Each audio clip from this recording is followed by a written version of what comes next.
Hello uncle aunty और मेरे प्यारे दोस्तों।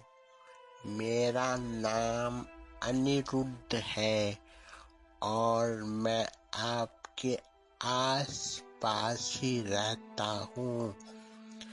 मैं आपकी तरह बहुत अच्छा हूँ, बहुत प्यारा हूँ। बस मेरी बनावट में शायद थोड़ी कमी रह गई है।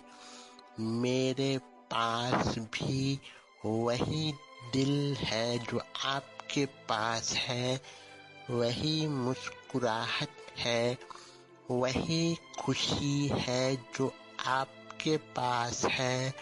बस फर्क इतना है कि जब मैं हंसता हूँ तो मेरी शक्ल शायद और फनी हो जाती है और आप मेरी मुस्कुराहट की वजह पर न हंसकर शायद मेरी अजीब शक्ल पर हंसते हैं।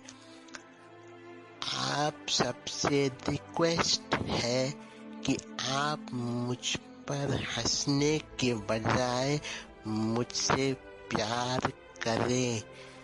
हर इंसान की तरह मैं भी बस प्यार का भूखा हूँ। आप सब सोच रहे होंगे कि आज मेरी आवाज को अचानक क्या हो गया और क्यों मैं आपसे इस आवाज में ऐसे बात कर रहा हूं।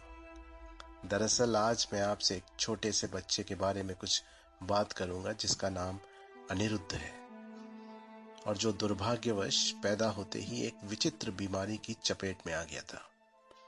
और उस बीमारी को, या यूं कहें उस अवस्था को, मेडिकल दुनिया में डाउन सिंड्रोम कहा जाता है। डाउन सिंड्रोम असल में एक आनुवंशिक विकार है जो क्रोमोसोम के असंतुलित व्यवस्था के कारण होता है।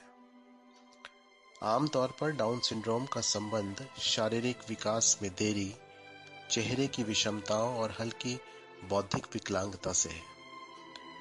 अनिरुद्ध भी उन्हीं कुछ अभागे बच्चों में से था जो कि बदनसीबी से इस बीमारी की गिरफ्त में आ गया था।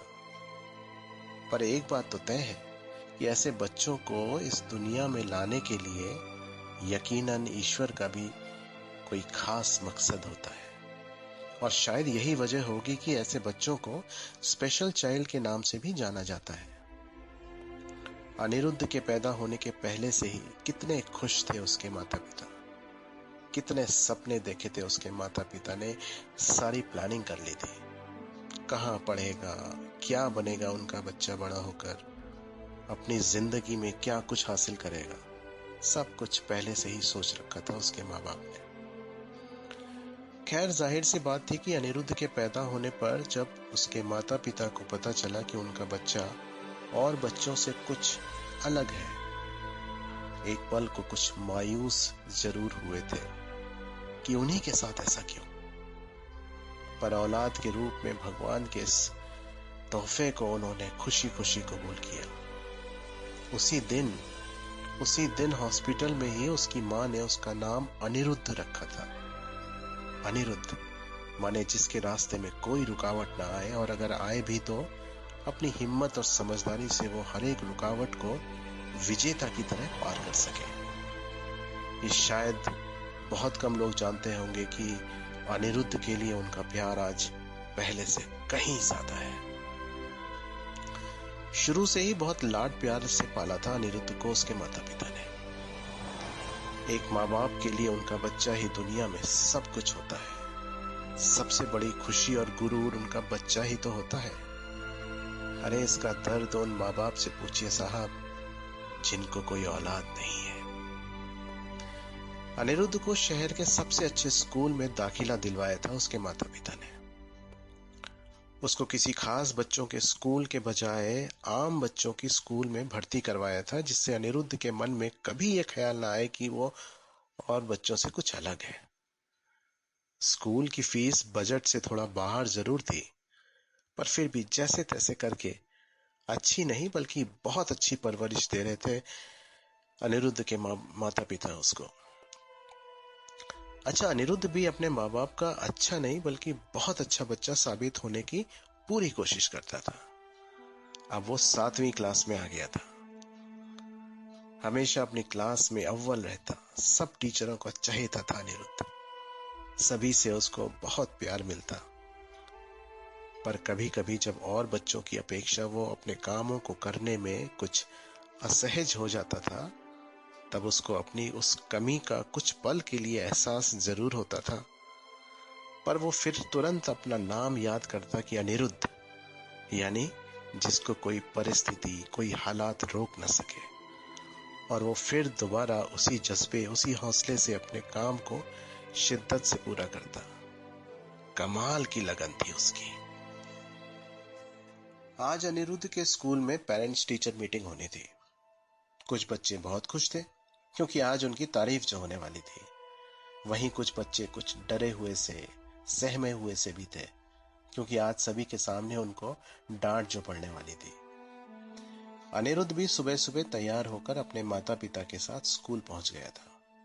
ऐसी न जाने कितनी पेरेंट्स टीचर मीटिंग में वो सब टीचर्स की तारीफें बटोर चुका था, और तारीफें बटोरना कोई नई बात नहीं थी अनिरुद्ध के लिए।